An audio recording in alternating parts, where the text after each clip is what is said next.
ये जो भारत था, ये भारत सनातनी भारत सभी धर्मों को साथ लेकर के, लेकिन यहाँ का हमारे देश के अंदर उन मुगलों का और औरंगजेब का जो ये राक्षस रूपी लोग आए थे, जिन्होंने इस भारत पर आकर के हमले किए थे, इन्होंने सोमनाथ मंदिर को तोड़ा था, जिन्होंने यहाँ के हमारी महिलाओं के साथ बड़ा घोर अपराध किया था, उनके अस्मत लूटी थी, इन लोगों ने यहाँ पर बड़ा एक तांडव किया था। तो बिल्कुल सही बात कही है उन्होंने कि ये लोग जो हैं, इनके नाम से जो नामकरण है वर्तमान में, जो उस काल के अंदर ये करके गए थे, उस कालखंड के नामों को हटाने के लिए भारत के माननीय प्रधानमंत्री श्री नरेंद्र मोदी जी की सरकार और उत्तर प्रदेश में हमारे मुख्यमंत्री श्री योगी आदित्यनाथ जी की सरकार इस पर काम कर रही है और काम हो रहा है, दिख भी रहा है। आप देखो कि जब इलाहाबाद का नाम बदल करके हमने प्रयागराज किया, हमने मुगल सराय रेलवे स्टेशन का नाम पंडित दीनदयाल उपाध्याय, जहाँ पंडित दीनदयाल उपाध्याय जी शहीद हुए थे, उनका नामकरण करके हमने पंडित दीनदयाल उपाध्याय किया। ऐसे आदि आदि उत्तर प्रदेश में बहुत सारी चीज़ों के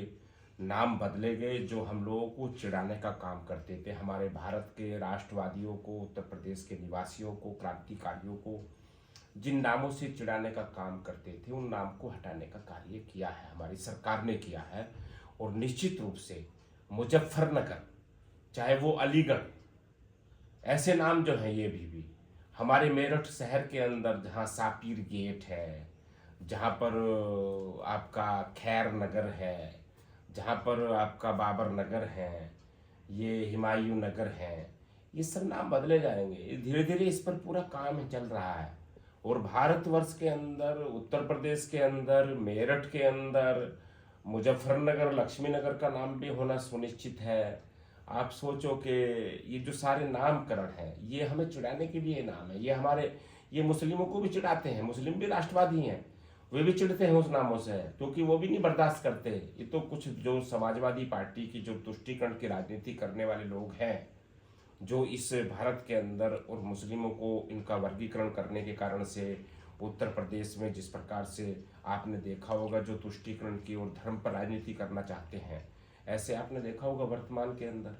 तो चाहे वो आजमी मुंबई से बोलता हो औरंगजेब को लेकर के, केवल वो मुसलमानों को अपने पक्ष में मतों का हथियार बनाने को लेकर के, चाहे रामजी सुमन का नाम हो, अभी आपने देखा होगा कि उन्होंने आगरा के अंदर जिस प्रकार से, आगरा से वो सांसद है, जिस प्रकार से उन्होंने राणा सांगा जैसे वीर योद्धा को जिस प्रकार से कटघरे में खड़ा करे, और युवाओं को उन्होंने जिस प्रकार से उनके खिलाफ षड्यंत्र रचने का, जो उनके खिलाफ बोलने का कार्य किया है। केवल ये